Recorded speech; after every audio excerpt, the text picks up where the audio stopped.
묵상기도 하시겠습니다.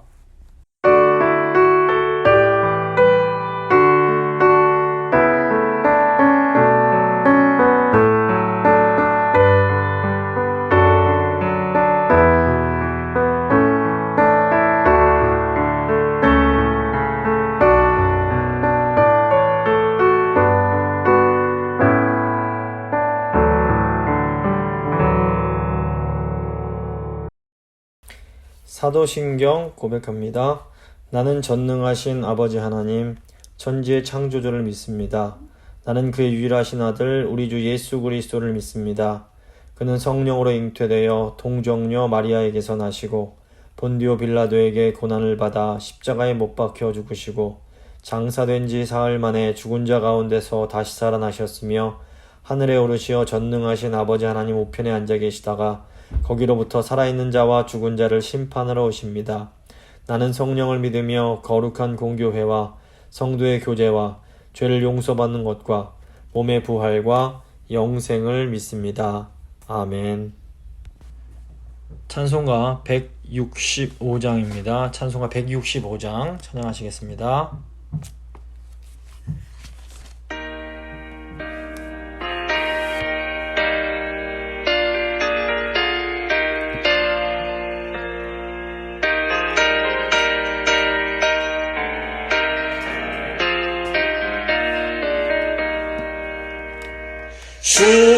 주님께 영광 다시 사신 주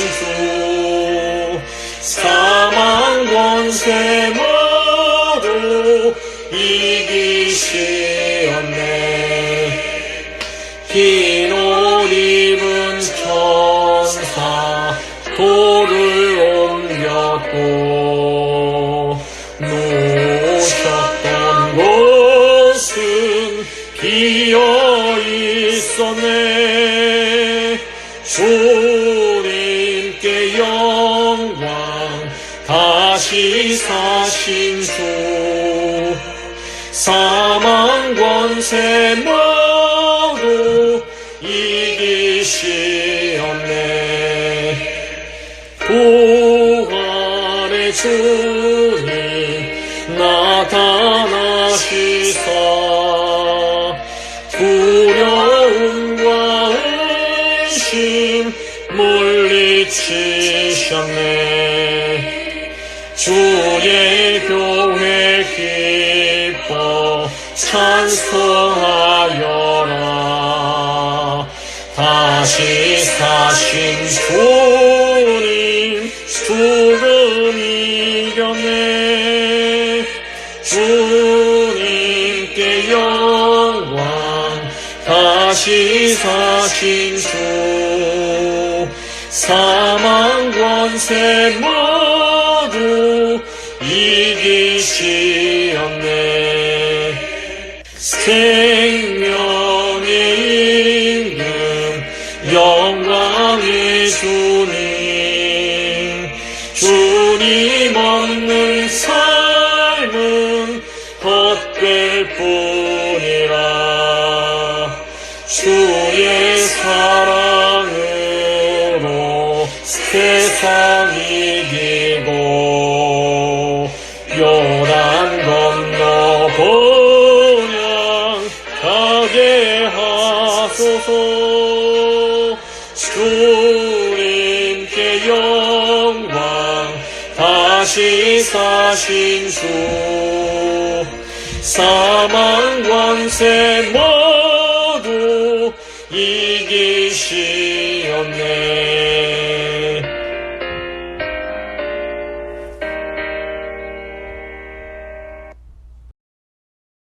기도하시겠습니다. 하나님 감사합니다. 이 3일 저녁에 또 귀한 욥기의 말씀을 통해서 하나님이 얼마나 크신 분이고 하나님께서 죽음의 문제와 죄와 악의 문제, 이 마귀의 권세로부터 저희를 구원하시는 분이심을 깨닫게 하심에 감사를 드립니다. 오늘 말씀 듣는 가운데 성령님이 역사하셔서 저희 성도님들 한 분 한 분 마음 가운데 예수님에 대한 그 확신이 더 차오르게 하시고 예수님만 더 의지하는 이런 복된 시간 될 수 있도록 주여 함께하여 주시옵소서. 모든 것 주께 맡기고 의탁드리며 귀하신 우리 주 예수 그리스도의 이름으로 기도드립니다. 아멘. 오늘 주신 하나님 말씀은 욥기 41장 10절과 11절 말씀입니다. 욥기 41장 10절과 11절 말씀 제가 봉독해 드리도록 하겠습니다. 아무도 그것을 격동시킬 만큼 담대하지 못하거든 누가 내게 감히 대항할 수 있겠느냐? 누가 먼저 내게 주고 나로 하여금 갚게 하겠느냐? 온 천하에 있는 것이 다 내 것이니라. 아멘. 오늘은 욥기 36강, 욥기 40장과 41장 내용 함께 살펴보고 기도하도록 하겠습니다. 이제 욥기 거의 마지막 부분에 다다랐습니다. 그래서 복습 삼아서 한번 욥기를 정리를 해보도록 하겠습니다. 욥기는 총 42장으로 되어 있는 책입니다. 1장과 2장은 서론으로 하늘에서 열리는 천상회의에 대한 내용이 나옵니다. 이 회의를 통해서 우리는 하나님께서 욥을 의롭다 여기고 계시고 그럼에도 불구하고 하나님께서 사단이 욥에게 시련 주는 것을 허락하셨다는 것을 알 수 있습니다. 욥이 이제 하루아침에 모든 재산과 자녀를 잃어버리고 몸에 악성 종기가 나는 큰 고통을 당하게 됩니다. 3장부터 27장까지는 이 고난당하는 욥을 위로하기 위해서 찾아온 세 친구와 욥이 서로 이렇게 세 번에 걸쳐서 논쟁을 주고받는 내용입니다. 엘리바스, 빌닷, 소발이라는 세 친구는 욥을 위로하기 위해서 찾아왔습니다. 하지만 욥을 위로해 주기는커녕 욥을 정죄하고 굉장히 괴롭게 만듭니다. 이 세 친구들의 문제는 이들이 가진 신학의 문제입니다. 이 세 친구는 그 인과응보라는 아주 단순한 그 신학을 가지고 있었습니다. 인과응보가 뭐냐면 하나님께서 의인에게는 상을 주시고 죄인에게는 벌을 주신다라는 그런 생각입니다. 물론 궁극적으로는 이런 인과응보의 신학이 완전히 틀렸다고 할 수는 없습니다. 하나님은 의인에게 상을 주시고 죄인에게 벌을 주십니다. 하지만 이제 우리가 매일매일 살아가는 이 현실 속에서는 때로 의로운 사람이 고난을 받고 죄인이 형통하는 것을 보게 됩니다. 근데 이 친구들은 이런 것에 대해서 인정을 하지 못했던 겁니다. 결국 친구들은 이 욥이 고난받은 것을 보니 무언가 이제 사람들이 모르게 죄를 지었기 때문이다 이렇게 판단을 하고 욥을 향해서 얼른 몰래 지은 죄를 자백하고 하나님 앞에서 회개해라 이렇게 요구를 합니다. 이렇게 자신을 공격하는 친구들에게 맞서서 욥은 절대로 내가 이런 고난을 당할 만큼 그런 종류의 죄는 지은 적이 없다 이러면서 항변을 합니다. 욥기 1장과 2장의 내용을 보면 욥이 주장하는 것처럼 욥은 하나님께 의롭다고 인정을 받은 사람입니다. 사실 욥이 이렇게 고난받는 것은 욥이 죄를 지었기 때문이 아니라 정반대로 하나님께서 사단에게 자랑하실 만큼 의로운 사람이었기 때문입니다. 이걸 통해서 우리는 이 세상에 우리 머리로 이해할 수 없는 어떤 애매한 고난, 섭리적 차원의 고난이 있음을 보게 됩니다. 이 섭리적 고난, 이해할 수 없는 고난의 대표적인 경우가 바로 예수 그리스도가 받으신 고난입니다. 예수님은 어떤 죄도 없는 100% 의로운 분이셨습니다. 하지만 우리 예수님께서는 우리의 죄를 대속하기 위하여, 우리를 구원하기 위하여 무고한 고난을 받으셨습니다. 이런 의미에서 욥의 고난은 장차 예수님께서 받으실 고난을 예표하는 거라고도 볼 수 있습니다. 나아가 사도 바울은 그리스도의 남은 고난을 내 몸에 채운다라는 고백을 합니다. 이것은 하나님의 놀라운 섭리 가운데 예수님을 따르는 구원받은 그리스도인들도 예수님처럼 어떤 이해할 수 없는 고난, 섭리적 고난을 겪을 수 있음을 의미합니다.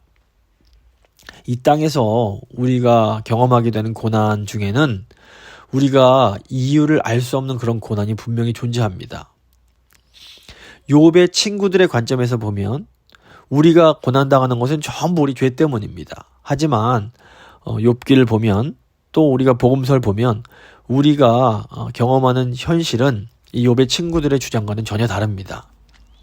악인들이 형통하고 반대로 정말로 신앙이 좋은 하나님을 사랑하는 분들이 고난을 경험하는 경우가 실제로 많이 존재합니다. 그렇기 때문에 우리는 이 고난을 대할 때에 욥의 친구들처럼 너무나 쉽게 판단하고 이렇게 정죄하지 않도록 정말 조심할 필요가 있습니다. 욥과 세 친구의 이런 강렬한 논쟁이 끝나고 욥기 28장이 되면 욥이 지혜에 대해서 말하는 부분이 나옵니다.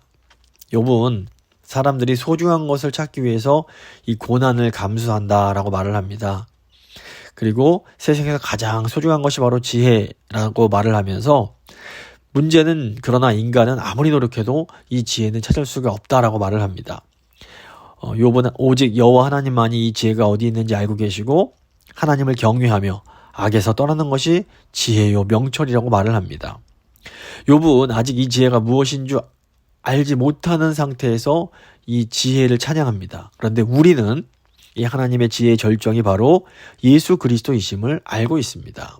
그래서 믿음으로 이 십자가의 도를 하나님의 지혜요 능력으로 받아들이는 것이 참된 지혜의 삶이라고 할 수 있습니다. 그리고 이제 29장부터 41장까지는 이제 그 세 번의 이제 말이 나오는데 첫 번째 29장부터 31장에서는 욥이 말을 하고 32장부터 37장까지는 욥의 또 다른 친구인 엘리후가 말을 합니다. 그리고 38장부터 41장까지는 이제 하나님께서 직접 욥에게 말씀해 주십니다. 그 29장에서 31장은 욥이 말을 하는 것인데 욥은 마음속에 있는 깊은 갈망을 드러내면서 현재 자신이 겪고 있는 비참한 고난을 탄식을 합니다. 그리고 욥은 다시 한번 마지막으로 하나님 앞에서 자신의 무죄를 항변합니다. 이때 이제 32장부터 37장까지 욥의 또 다른 친구인 엘리후가 나타나서 욥이 무슨 몰래 죄를 지어서 잘못한 것은 없지만 욥이 이 세 친구들과 항변하는 가운데 자신의 의로움을 주장하면서 하나님께서 불의하신 부분이 있지 않느냐 이런 말을 한 것은 분명히 욥의 잘못한 것이다 이렇게 지적을 합니다. 아무리 욥이 의로운 사람이라 해도 감히 하나님께 의롭지 못하다 말한 것은 잘못이라는 겁니다. 이 엘리후의 말은 맞는 말이라고 볼 수 있습니다. 그래서 이 세 번에 걸쳐서 엘리후가 하는 이 말은 이제 앞으로 하나님께서 욥에게 말씀하실 것을 일종의 준비하는 그런 역할을 한다고 볼 수 있습니다. 그리고 이제 마지막에 38장부터 41장은 우리 하나님께서 직접 욥에게 말씀해 주시는 내용입니다. 38장을 보면 이 창조된 것들 중에서 무질서를 통해서 드러나는 하나님의 지혜에 대한 내용입니다. 하나님은 우리가 보기에 고난과 이 악한 것까지도 사실은 하나님의 그런 선하심과 영광을 드러내는 도구가 될 수 있음을 알려주십니다. 그래서 우리가 할 수 있는 것은 이 정말 무한하신 이 창조주 하나님을 인정하면서 겸손하게 하나님을 의지하는 것밖에 없는 겁니다. 그리고 이제 39장은 저희가 지난주에 살펴본 건데 이 동물들과 새들, 즉 이렇게 생명이 있는 것들 가운데 나타나는 하나님의 지혜에 대한 내용입니다.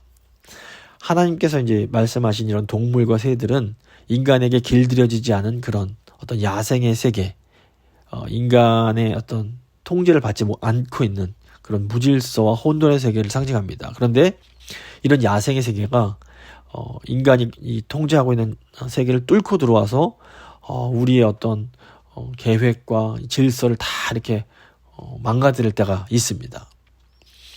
또 하나님께서는 이 생명과 죽음에 대해서 말씀하시면서 생명과 죽음이 전혀 다른 것 같지만 사실은 아주 이게 두 개가 단단히 연결되어 있음도 또 알려주십니다. 이런 모든 것을 통해서 하나님께서 섭리 가운데 이 모든 세상을 다스리고 계심을 말씀해 주시는 겁니다.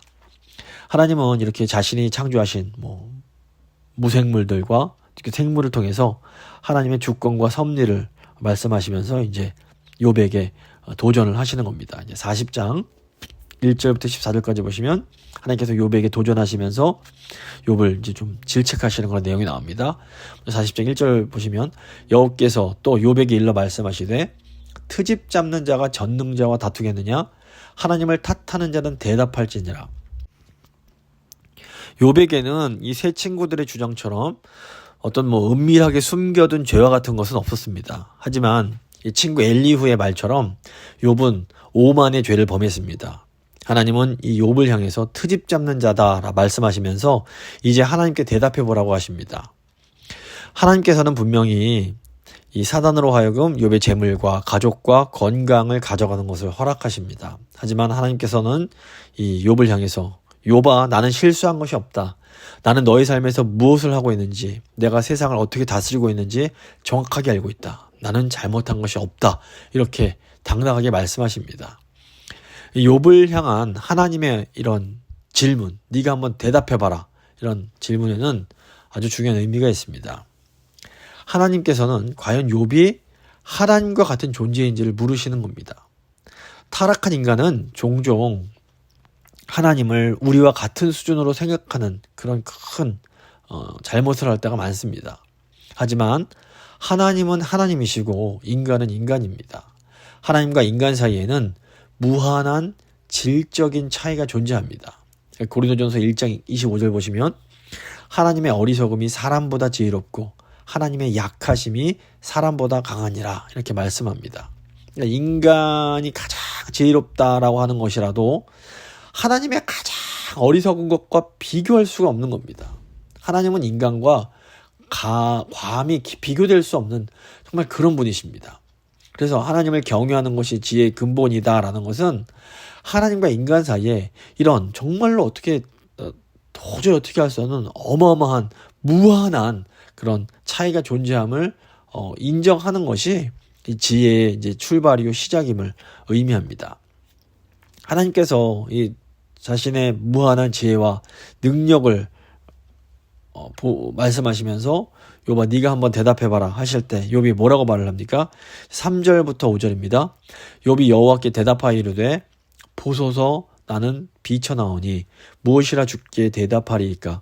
손으로 내 입을 가릴 뿐이로소이다. 내가 한 번 말하였사온즉 다시는 더 대답하지 아니하겠나이다. 욥이 하나님의 말씀을 듣고 자신의 비천함을 인정을 합니다. 비천하다라는 것은 작고 가볍다는 뜻이며 이 하나님과 정말 질적으로 차이가 나기에 하나님과 이렇게 맞상대할 자격이 없음을 의미합니다. 그리고 욥은 이제 더 이상 제가 말하지 않겠습니다. 이런 선언을 합니다. 욥은 더 이상 제 멋대로 혀와 입술을 놀리지 않겠다라는 의미로 손으로 입을 이제 가립니다. 하나님의 말씀은 이렇게 우리의 어떤 인간으로 하여금 우리가 얼마나 하나님과 비교했을 때 보잘것없고 작은 존재인지 우리의 주제를 정확하게 이제 파악하게 해줍니다. 그런데 여전히 우리에게는 풀리지 않은 질문이 있습니다. 도대체 하나님께서 인정하시는 이 의로운 욥이 왜 고난을 받아야만 했던 것일까요? 우리가 보기에 세상은 여전히 이해가 되지 않는 모습들이 있습니다. 악이 여전히 존재하고 정직하고 선한 사람이 고난을 받습니다. 여전히 이 세상에는 아픔이 있고 불의가 있고 우리를 놀라게 하는 일들이 생기고 슬픈 일이 생깁니다. 우리는 이런 세상을 어떻게 이해만 되는 것일까요? 그래서 하나님께서 욥에게 하시는 이 마지막 말씀에서 어떤 이런 부분들에 대한 그 힌트를 저희가 얻을 수가 있습니다.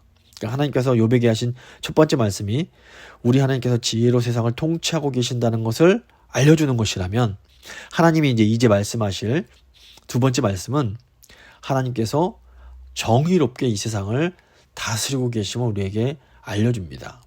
6절과 7절 보시면 그때 여호와께서 폭풍우 가운데에서 욥에게 일러 말씀하시되 너는 대장부처럼 허리를 묶고 내가 내게 묻겠으니 내게 대답할지니라. 내가 내 공의를 부인하려느냐 내 의의를 세우려고 나를 악하다 하겠느냐. 그러니까 첫 번째 욥에게 하신 말씀을 통해서 하나님께서는 욥이 하나님께서 우주를 다스리시는 그 놀라운 지혜를 전혀 이해하지 못하고 있음을 깨우쳐 주십니다. 그리고 꾸짖으십니다.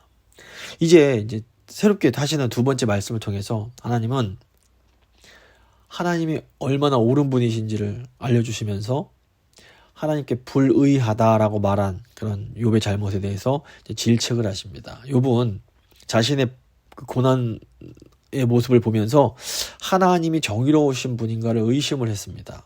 근데 이에 대해서 하나님께서 욥을 향해서 욥아 네가 스스로 이제 한번 모든 땅의 재판관이 되어보라 이렇게 도전하십니다. 9절 보시면 내가 하나님처럼 능력이 있느냐? 하나님처럼 천둥 소리를 내겠느냐? 여기서 이제 능력은 본래 히브리어로는 팔이란 뜻입니다. 그 하나님의 팔은 의인을 구원하시고 악인을 벌하시는 강력한 심판, 그 능력을 이제 상징하는 겁니다. 하나님은 자기 백성을 구원하시고 원수를 심판하러 오실 때에 이 정말 천둥 소리 같은 무서운 음성으로 말씀하시고 그 강한 팔을 사용하십니다. 하나님은 욥을 향해서 네가 나처럼 의인을 구원하고 악인을 심판할 능력이 있는가 이렇게 물으시고 계십니다. 10절부터 14절 보시면 너는 위엄과 존귀로 단장하며 영광과 영화를 입을지니라. 너의 넘치는 노를 비우고 교만한 자를 발견하여 모두 낮추되 모든 교만한 자를 발견하여 낮아지게 하며 악인을 그들의 처소에서 짓밟을지니라.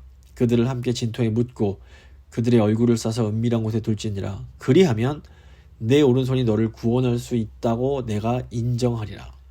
하나님께서 욥을 향해서 위엄과 존귀로 옷을 입고 모든 교만한 자와 거만한 자를 한번 심판해 보라. 한번 네 능력을 발휘해 보라 말씀하십니다. 욥이 이 일을 잘 해낸다면 하나님께서 욥이 스스로 자기 능력으로 자기를 구원할 능력과 지혜가 있다 인정해 주시겠다라는 겁니다.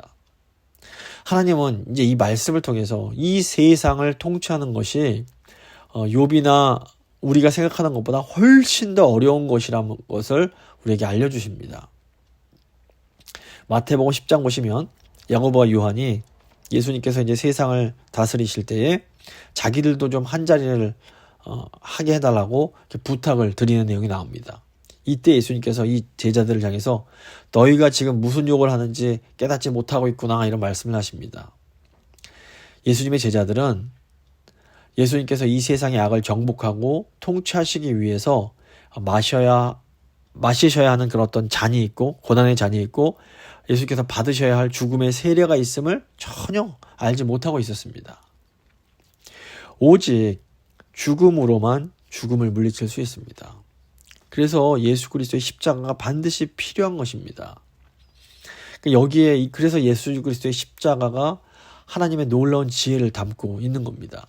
욥은 악을 정복하고 굴복시키는 참된 정의가 무슨 의미인지를 아직 제대로 깨닫지 못하고 있었습니다. 욥이 보기에 의인이 고난받는 것은 이건 불의한 것이다 이렇게 느껴졌습니다. 하지만 바로 이 불의해 보이는 이 모습 속에 하나님의 의가 들어있었던 겁니다. 하나님의 의는 인간이 상식적으로 생각하는 의, 인간의 어떤 정의와 전혀 다른 그런 높은 차원이 있었던 겁니다. 그러니까 사도 바울이 이것을 발견하고 놀랍도다 이 안에 복음이 담겨있다 이렇게 외쳤던 겁니다.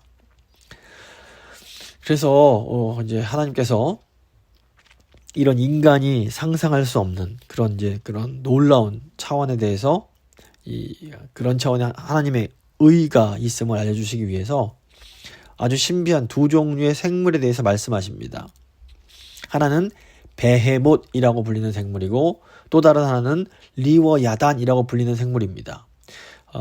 놀랍게도 이 베헤못과 리워야단은 요한계시록 12장과 13장에 나오는 육지 생물과 바다 생물과 이렇게 연결이 된다고 볼 수 있습니다. 이제 40장 15절부터 24절 보시면 베헤못이라는 생물에 대한 내용이 나옵니다. 15절 보시면 이제 소같이 풀을 먹는 베헤못을 볼지어다 내가 너를 지은 것 같이 그것도 지었느니라. 베헤못은 원래 이 가축을 의미하는 단어의 복수형입니다. 근데 이제 히브리어 문법을 보면 장원복수라는 형식이 있습니다. 그래서 하나님도 엘로힘이라고 부를 때 이게 복수형인데 동사는 단수를 씁니다. 그래서 하나님이 아주 지극히 높은 분이심을 이제 복수를 통해서 표현하는 겁니다. 그래서 이제 이 베헤못은 결국 뭘 의미하냐? 초월적인 힘을 가진 일종의 슈퍼 짐승을 의미합니다. 지금 소같이 풀을 먹는다고 하는데 이것은 그 소같이 먹는다는 의미는 식욕이 왕성해서 만족할 줄 모르는 것을 의미합니다.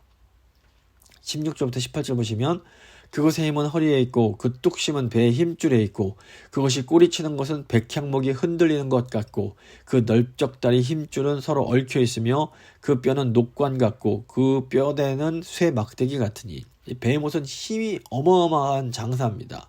그 허리와 배 근육은 거대하고 힘이 넘칩니다. 강한 꼬리와 넓적다리는 강한 정력을 이제 비유하는 것이라고 볼 수 있습니다. 그리고 그 뼈는 금속처럼 쇠 막대기처럼 강합니다. 19절 보시면 그것은 하나님이 만드신 것 중에 으뜸이라 그것을 지으신 이가 자기의 칼을 가져오기를 바라노라. 하지만 베헤못이 이렇게 탁월한 짐승이라 해도 이제 그것을 지으신 분은 칼을 들고 그에게 다가가실 수 있습니다. 그러니까 이것은 하나님께서는 이 베헤못을 죽일 힘과 권세가 있으시며 베헤못은 하나님께 복종할 수밖에 없는 피조물임을 의미합니다. 20절과 22절 보시면 모든 들짐승이 뛰노는 산은 그것을 위하여 먹이를 내느니라. 그것이 연잎 아래에나 갈대 그늘에서나 늪 속에서 엎드리니 연잎 그늘이 덮으며 시내버들이 그를 감싸는도다. 이 보면 산이 이 베헤못에게 먹을 것을 끊임없이 공급합니다. 그러니까 베헤못은 늘 배고픈 어떤 그런 생명체를 상징합니다. 만족할 줄 모르고 계속 배고파하는 이제 그런 생명체인 겁니다. 23절부터 24절 보시면 강물이 소용돌이 칠지라도 그것이 놀라지 않고 요단강 물이 쏟아져 그 입으로 돌아가도 태어나니 그것이 눈을 뜨고 있을 때 누가 능히 잡을 수 있겠으며 갈고리로 그것의 코를 꿰 수 있겠느냐. 소용돌이 치는 큰 강의 거센 물살도 이 베헤못에게는 위협이 되질 못합니다. 그러니까 베헤못은 인간이 길들일 수 있는 짐승이 아니며 그 어떤 인간도 이 베헤못을 가둬두지를 못하는 겁니다. 정리를 좀 하자면 베헤못은 아주 강력하고 인간이 길들이지 못하며 식욕이 너무너무 왕성해서 끊임없이 무언가를 원하는 그런 슈퍼 짐승입니다. 근데 이 슈퍼 짐승은 결론적으로 말씀드리면 이 베헤못은 죽음 자체를 상징합니다. 늘 배가 고픈 이 짐승은 언제나 개걸스럽게 뭔가를 먹어치우는데 도저히 만족을 모릅니다. 이 죽음이 인간을 계속해서 잡아먹는 것을 상징한다고 볼 수 있습니다. 하지만 하나님께서 지으셨기에 하나님은 그것을 길들이실 수가 있는 겁니다. 이 의미에 대해서는 이따가 리워야단과 함께 이제 설명을 드리도록 하겠습니다. 이제 41장은 이 리워야단이라는 이 무서운 생물에 대한 내용이 쭉 말씀하시는 내용입니다. 리워야단이 뭐 얼마나 대단한 존재이길래 이렇게 길게 말씀하시는지 이제 그 내용이 나중에 나오게 됩니다. 41장 1절 보시면 내가 낚시로 리워야단을 끌어낼 수 있겠느냐? 노끈으로 그 혀를 맬 수 있겠느냐? 우리는 이 리워야단이 어떤 생물인지 정확히 알지 못합니다. 하지만 이 욥 당시의 사람들은 리워야단이라는 생물이 어떤 생물인지 이미 좀 알고 있었던 겁니다. 고대 사람들이 이제 뭐 이 휴대폰을 모르는 것처럼 우리는 반대로 고대인들이 알고 있던 어떤 그런 짐승의 그에 대해서 저희가 알지 못할 수 있습니다. 욥기 3장 보시면 욥이 자신이 태어난 날을 저주하면서 이 리워야단을 언급하는 내용이 나옵니다. 그러니까 나를 저주하는 자들 곧 리워야단을 격동시키기에 익숙한 자들이 그 밤을 저주하였더라면 이런 말이 나옵니다. 어쨌거나 이 리워야단이라는 짐승이 있는데 이게 아주 강력한 짐승인 겁니다. 하나님은 욥에게 바닷가에 낚싯줄을 내리고 리워야단이 미끼를 물면 좀 한번 끌어내봐라 이렇게 말씀하십니다.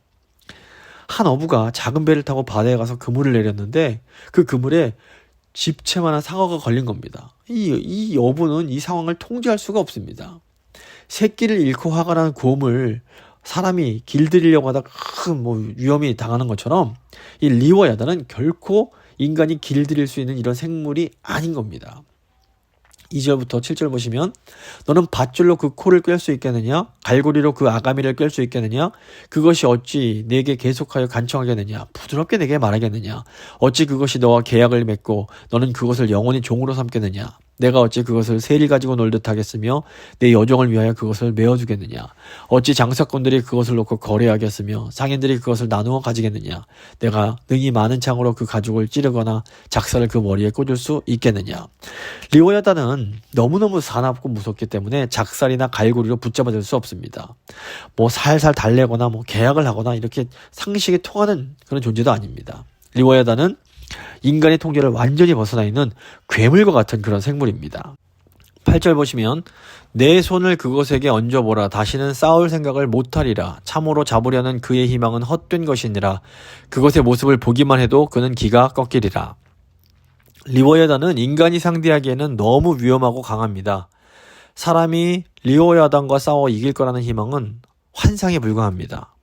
사람은 이 리워야단을 보기만 해도 겁에 질려서 주저앉게 됩니다. 10절을 보시면 아무도 그것을 격동시킬 만큼 담대하지 못하거든 누가 내게 감히 대항할 수 있겠느냐? 누가 먼저 내게 주고 나로 하여금 갚게 하겠느냐? 온 천하에 있는 것이 다 내 것이니라. 하나님께서는 리워야단을 격동시킬 만큼 용감한 사람이 없다 말씀하시면서 이제 한 걸음 더 나아가서 리워야단도 어쩌지 못하면서 누가 감히 하나님 자신에게 대항할 수 있겠느냐? 이렇게 물으십니다. 그러니까 리워야단을 무서워하는 인간은 감히 온 천하를 소유하시는 하나님께는 대항할 수가 없다라는 겁니다. 그래서 계속해서 하나님은 12절부터 24절에서 이 리워야단이 얼마나 강한 힘을 가지고 있는지를 이제 묘사해 주십니다. 이 리워야단은 우람하고 근육이 굉장히 잘 발달한 생명체로 묘사됩니다. 이 겉 가죽을 벗기고 그에게 이제 재갈을 물리는 것은 애시당초 불가능해 보입니다. 12절부터 14절 보시면 내가 그것의 지혜와 그것의 큰 용맹과 늠름한 체구에 대하여 잠잠하지 아니하리라. 누가 그것의 겉가죽을 벗기겠으며 그것에게 겹재갈을 물릴 수 있겠느냐? 누가 그것의 턱을 벌릴 수 있겠느냐? 그의 둥근 이틀은 심히 두렵구나. 그러니까 이 리워야단에게는 뚫을 수 없는 아주 단단한 갑옷 같은 또 비늘이 있는 것처럼 보입니다. 15절부터 17절 보시면 그의 즐비한 비늘은 그의 자랑이로다. 튼튼하게 봉인하듯이 닫혀있구나. 그것들이 서로 달라붙어 있어 바람이 그 사이로 지나가지 못하는구나. 서로 이어져 붙었으니 능히 나눌 수도 없구나.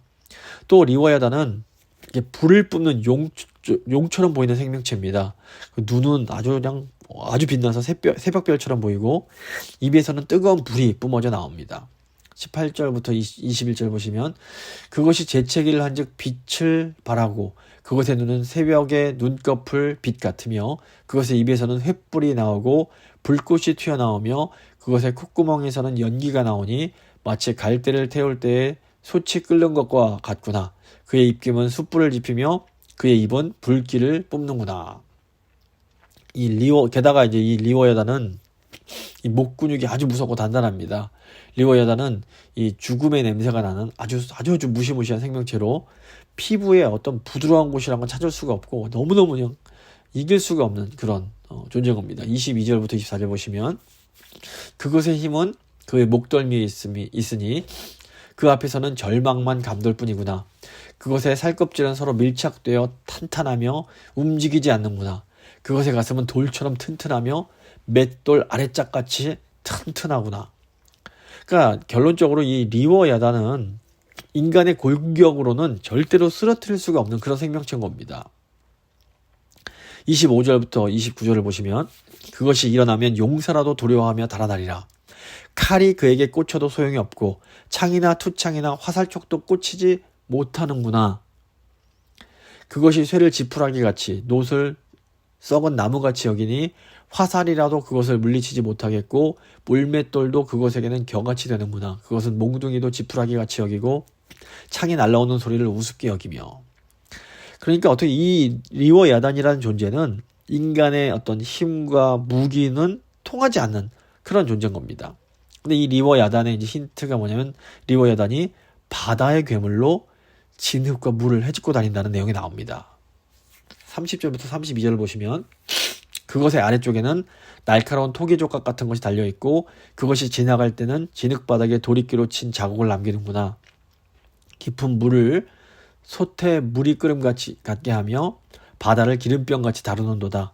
그것의 뒤에서 빛나는 물줄기가 나오니 그는 깊은 바다를 백발로 만드는구나. 그러니까 이 리워야단은 죽음을 상징하는 바다에 속한 괴물입니다. 바다의 괴물로 불립니다. 그리고 보면 앞에서 본 것처럼 불을 내뿜는 바다용처럼 보입니다. 그 리워야단의 거처는 악, 위험, 하나님에 대한 적대감, 죽음과 관련해 있는 이제 바다인 겁니다. 33절 34절 보시면 세상에는 그것과 비교할 것이 없으니 그것은 두려움이 없는 것으로 지음받았구나. 그것은 모든 높은 자를 내려다보며 모든 교만한 자들에게 군림하는 왕이니라. 드디어 리워야단의 정체가 뭔지가 나옵니다. 리워야단은 세상에 존재하는 어떤 생명체와도 다릅니다. 피조 세계 그 무엇도 그 누구도 리워야단은 무서워하지 않습니다. 그래서 리워야단은 왕으로 불립니다. 이 세상에는 교만하고 오만한 사람들이 가득한데 리워야단은 가장 교만하고 가장 강하며 이 모든 것들을 통치하는 자처럼 보입니다. 그래서 이 앞에 하나님께서 말씀하신 베헤못이 끊임없이 무언가를 집어삼키는 죽음을 상징한다면 이 바다 짐승 리워야단은 하나님을 대적하는 가장 교만한 존재인 사탄을 상징하는 그런 짐승입니다. 그러니까 하나님께서 지금 이제 욥을 향해서 해주시는 이 두 번째 말씀은 창조 질서 속에 속하는 어떤 초자연적인 이 죽음과 악의 문제를 다루고 있습니다. 욥이 하나님께 의심한 게 뭡니까? 하나님 과연 의로운 분이신가? 정의로운 분이신가? 이것을 욥이 의심했습니다. 이때 하나님께서 욥에게 나의 정의를 네가 말하느냐? 그렇다면 네가 한번 정의로운 재판장 노릇을 해볼 수 있으면 해봐라 말씀하시는 겁니다. 네가 한번 화려하게 옷 입고 이 땅의 교만한 자들 악한 자들을 한번 심판해 보라고 말씀하시는 겁니다. 그리고 욥이 정말로 이 교만한 자들을 낮추고 악한 자들을 짓밟을 수 있다면 욥이 스스로 자기 힘으로 자기를 구원할 수 있다는 것을 인정해 주시겠다는 겁니다. 근데 물론 당연히 욥은 그럴 수 없습니다. 인간 중에 어느 누구도 이 세상의 교만한 자들을 다 심판할 수 있는 그런 능력을 가진 사람은 없는 겁니다. 이제 하나님께서 베헤못과 리워야단이라는 이 무시무시한 괴물 같은 생명체를 죽음과 이런 마귀를 상징하는 이런 두 괴의 생명체를 말씀하신 것은 욥은 죽음과 악한 세력인 마귀를 상대할 수 없는 존재라는 것을 알려주시기 위함입니다. 욥과 우리는 죽음과 악을 상대할 수 없고 결코 그것들을 이길 수가 없습니다. 하지만 하나님은 하실 수 있다는 겁니다. 이 무시무시한 두 괴물을 만드신 분도 하나님이시고 하나님은 그것들을 길들이실 수 있는 분이시라는 겁니다. 하나님께서 우리가 궁금해하는 것을 도대체 왜 이런 악들을 두십니까? 이런 것에 대한 정답을 말씀해 주시지 않습니다. 하지만 하나님은 이 온 우주의 유일하신 하나님이시며 정말 이 모든 것들을 다스리실 수 있는 능력의 하나님이심을 우리에게 분명히 알려주십니다. 그러니까 악의 신비도 하나님의 신비에 속한 겁니다. 그러니까 사탄, 리워야단이라고 불리는 이런 무시무시한 것도 사실 하나님께는 애완동물에 불과한 겁니다. 근데 이 하나님의 이런 전지전능하심, 이 강하심은 고난받는 성도에게 엄청난 위로가 됩니다. 우리가 경험하는 악이 굉장히 끔찍할 수는 있지만 그럼에도 불구하고 하나님께서 정해두신 그 경계는 조금도 넘어가지 못하는 겁니다. 그래서 이 욥기 1장과 2장 보시면 사탄이 하나님께 허락을 받습니다. 그때 하나님이 네가 다 건드려도 욥의 생명은 건드리지 말아라 경계를 두십니다. 그러니까 이 마귀가 아무리 욥을 괴롭혀도 생명까지는 건드리지 못하는 겁니다. 다 하나님 손안에 있는 겁니다. 그런데 이제 신약 성경으로 가면 하나님께서 이 베헤못과 리워야단을 물리치시기 위해서 어떤 일을 하시는지가 나오는 겁니다. 베헤못이 상징하는 죽음과 리워야단이 상징하는 악과 마귀는 결국 더 전능한 힘을 가지신 분에 의해서 패배하게 됩니다. 근데 악을 악으로 이길 수는 없습니다. 이 악을 이길 수 있는 것은 오직 더 큰 선으로 더 큰 선과 더 큰 힘을 가진 분이 고난을 받는 것을 통해서만 이길 수가 있는 겁니다. 그래서 이 십자가에서 예수 그리스도가 이루신 승리가 바로 이 죽음과 악을 이기시는 승리가 되는 겁니다. 그래서 하나님의 아들이신 분이 완전한 사람이 되신 이유가 이 아들의 죽음을 통해서 죽음의 공중권세 잡은 자 이 마귀를 멸하시기 위함이었던 겁니다. 그래서 사실 이 괴물로 표현되는 이 리워야단, 이 악한 영이 인간에 대해서 어떤 권세를 가질 수 있게 된 것은 우리가 하나님을 거역함으로 이 리워야단의 권세에 굴복했기 때문입니다. 하지만 이 베헤못과 리워야단을 다스리시는 우리 주님께서 십자가에서 고난당하시고 죽으심으로 이 베헤못과 이 리워야단의 권세에서 우리를 끄집어내시고 구원을 해주신 겁니다. 말씀을 마무리 지어보도록 하겠습니다. 이 세상에 존재하는 죽음과 악은 여전히 우리를 두렵게 합니다. 이렇게 무서운 죽음의 모습, 악의 모습을 보면서 저희는 두려워지고 겸손해질 수밖에 없습니다. 그러니까 우리는 이런 것들에 비해서 너무나 작은 존재고, 이런 악과 이 죽음은 너무나 저희가 볼 때는 커 보이기 때문에 우리는 이 죽음과 마귀와 맞설 수가 없습니다. 하지만 하나님은 이 죽음과 마귀 역시 다스리고 계시는 분이시며, 이런 이 베헤못과 리워야단 역시 하나님께는 애완동물에 불과하는 아주 작은 것임을 알려주십니다. 그리고 우리 이 하나님께서 친히 인간이 되심으로 이 죽음과 악을 정복하시고 우리를 구원해 주시는 겁니다. 그래서 결국 이 욥기가 우리에게 보여주는 것은 예수 그리스도만이 인간의 모든 고통의 문제, 죄의 문제, 이런 악의 문제를 해결해 주실 수 있는 유일한 분이 되신다는 겁니다. 이 시간에 한번 기도하실 때 하나님 예수 그리스도를 보내주셔서 우리가 경험하는 모든 죽음과 죄와 악의 문제를 해결해 주신 것 감사합니다. 저희가 그 예수님만 더 온전히 의지하며 살아갈 수 있도록 주여 저희를 붙들어 주시옵소서. 한번 간절히 기도하도록 하겠습니다.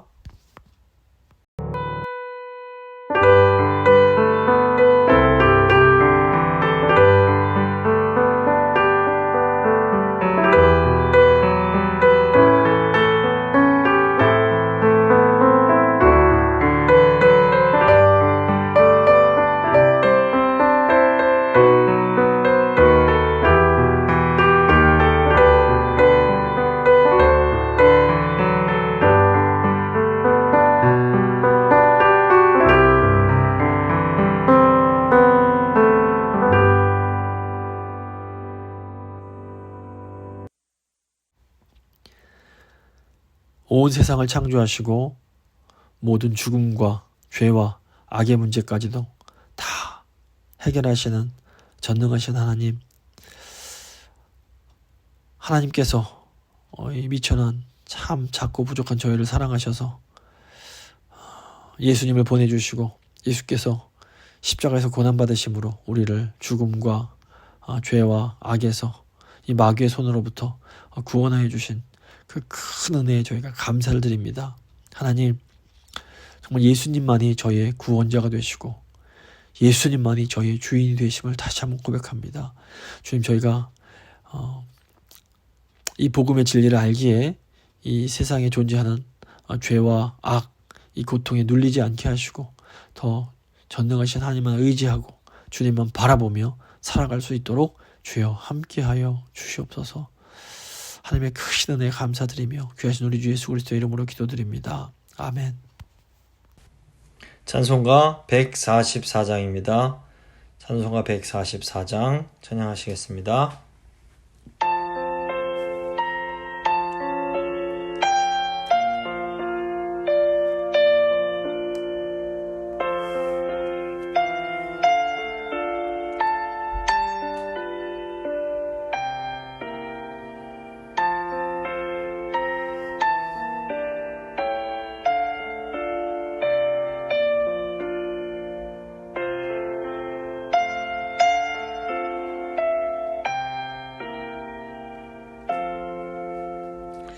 예수 나를 위하여 십자가를 질 때 세상 죄를 지시고 고초당하셨네.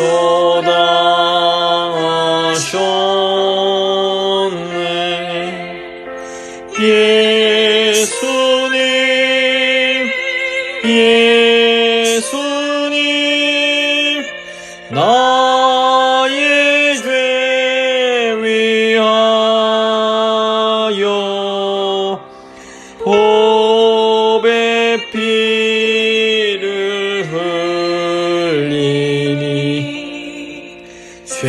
죄인 받으소서. 십자가를 지심은 무슨 죄가 있나. 저 무지한 사람들 메시아 죽였네.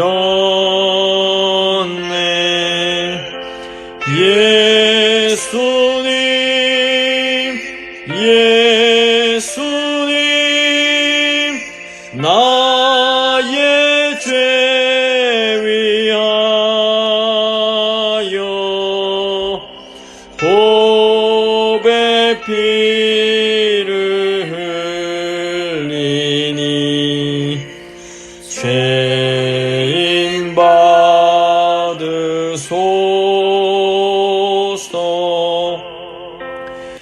피와 같이 붉은 죄 없는 이가 없네. 십자가의 공로로 눈과 같이 되네. 예수님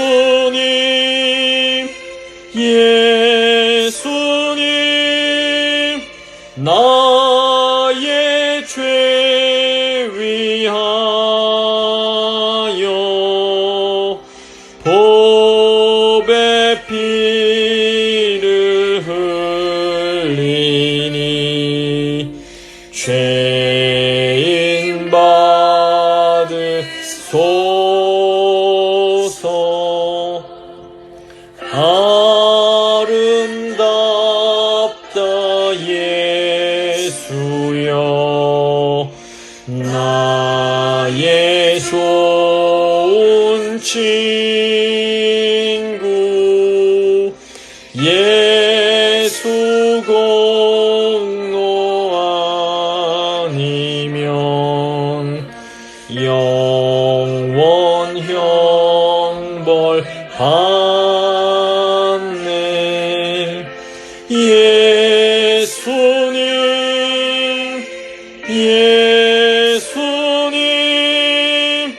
나의 죄 위하여 보배 피를 흘리니 죄인 받으소서.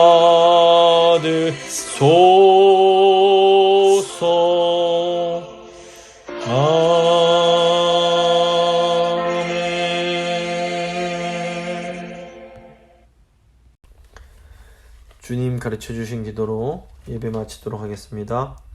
하늘에 계신 우리 아버지, 아버지의 이름을 거룩하게 하시며 아버지의 나라가 오게 하시며 아버지의 뜻이 하늘에서와 같이 땅에서도 이루어지게 하소서. 오늘 우리에게 일용할 양식을 주시고 우리가 우리에게 잘못한 사람을 용서해 준 것 같이 우리 죄를 용서해 주시고 우리를 시험에 빠지지 않게 하시고 악에서 구하소서. 나라와 권능과 영광이 영원히 아버지의 것입니다. 아멘.